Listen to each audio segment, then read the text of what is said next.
Early in our nation's history, we established the need to make home safe, to preserve the life we defined as good, and to protect the values we considered honorable.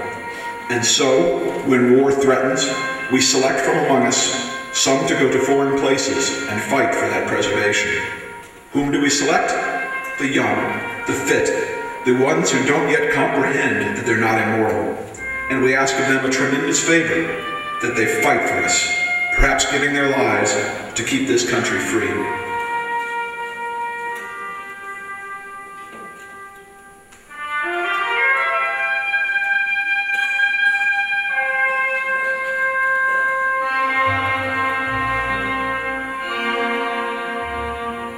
It's still a little town, a small New England town some 15 miles northeast of Boston, but as early as the French and Indian Wars in 1754, folks here in North Reading, or the North Parish as it was called then, were standing up to protect their families, their town, and their way of life.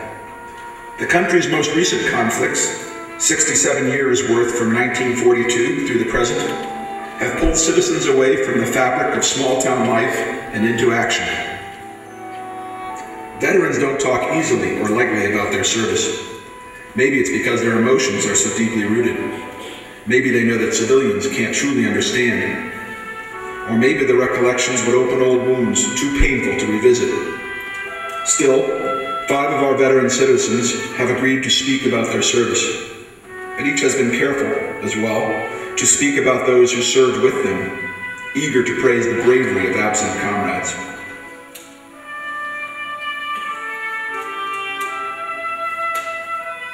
I was in the Air Force, and I was a tech sergeant. I flew with B-24s as a radio operator for 10 men in the crew. I was the radio operator. I did 31 missions to this convention. I was 20 years old. I was drafted. Everett Leonard, United States Air Force, and ranked as Staff Sergeant. I entered the service in 1948. I enlisted for 3 years. And the Berlin airlift was going on at that time. That was about it. But I didn't enlist for any patriotic reason at that point. I enlisted because a couple guys said they were going to, and so I did for 3 years. John Brooker. I was in the Air Force, and I was a fuel specialist. Bulk storage, airplane refueling from the fighter jets up to the large commercial airlines, the freedom birds as we like to call them. Where were you stationed? I was stationed in Benoit, South Vietnam. My name is Jody Girardi. I was in the United States Army National Guard. I was going to serve as a military police officer with a combat unit. And how old were you when you went in? I joined when I was 17 years old. My name is Michael Bartlett. I was in the Army for 4 years, and I was an infantryman down in Fort Hood, Texas. Did 2 deployments in Iraq, 4 times in Baghdad. 2 different years. How long was each deployment? 12 months.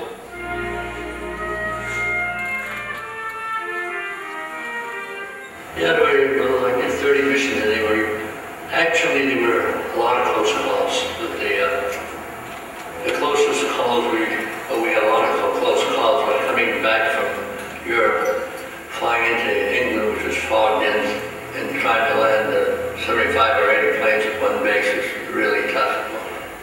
When they let the planes that had wounded aboard land first, so we had to keep sprinting around, and we were not intermingling, but we were flying at different levels with 4 other bases that were going around. It was kind of hectic. The pilots did a real good job. They really did. Now you told me about the guys you served with who didn't come back. Want to talk about that a little bit? Okay. Well, there were 2 crews from barracks, and you take off a flag in the back, and one whole crew would be wiped out, and they'd come in and take about 3 crews just on the ground, you know, because never came back in our barracks. Because it was 10 of us at one time, we were pretty close. Yeah. We were together for over a year. So it was kind of tough on the crews. I was in the Air Force. I was stationed on the island of Hokkaido, Japan's lowest island, and I flew missions from there into Korea. So I was in Korea on the ground a few times when we had to stay overnight or something like that. But my main base was in Japan. And that's kind of something that, I guess I'd have to say the way I felt guilty, because the only time I was ever in danger was when we were flying, and especially when we were making our drops and so on. And that lasted probably for 10-15 minutes while people were firing at us. And then we were out of there and on the way back to Japan, where I had a bunk, a warm shower, and food. And those other guys, you know, they didn't. Well, I went in 1971, and we were actually kind of facing out of Vietnam, but it was a very interesting time in that every night you could watch the news at supper time, and the next day you could be there. So it was really a very unique situation from earlier conflicts, and that usually there was some time involved in getting people directly to the so-called front or the area or the campaign area. This, you know, you could be there in one day. I had several friends that fled to Canada. So it was confusion, I guess, would probably be the best, you know, what was going on. People weren't too appreciative, you know, but, you know, I was the young American. If my country says I need to do this, you know, right or wrong, I went and did what I was supposed to do. So that was your decision? Right. Yeah, okay. And obviously you thought about that decision too. I did. Where I had friends doing the other way, I was very upset with them that the country gives you so much, and this, to me, was one little thing they asked in return. Not so little. Well, not so little for a lot of people, but it was still the only thing that they had ever asked of me. So it was, you know, my way of a little payback, I guess. Did you last? I did. Well, at that time in my world, I was in high school, and there was major conflict in the Persian Gulf.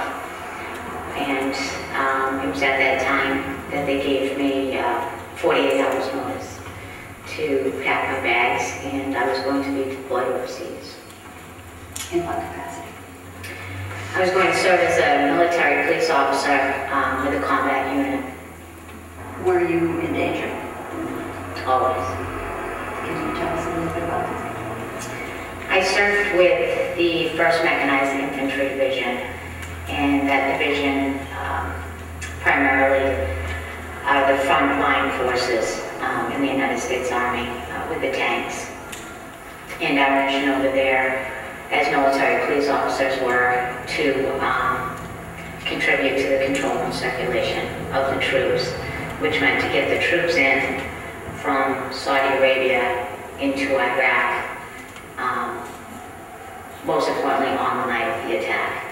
Had you expected to ship over there when you joined the service? Yeah, I expected to go over when I joined, not as quick as it happened. We got our basic training, and within a month I was over there.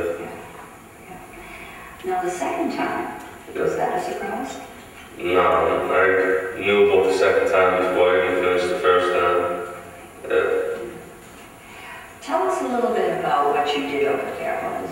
What were your assignments? Well, first deployment, I was in Eastern Baghdad, patrolling every day, out to personal patrols, knocking searches, area reconnaissance, just basically showing our faces for 8, 12, 15 hours a day. If nothing happened, things happened, I'm out there longer. Did you have any experiences or events that made a lasting impression on you? You mean like being hit by IDs, things like that? Yeah. Close. There are quite a few close calls, a couple IDs, mortar attacks, rocket attacks, improvised explosive device.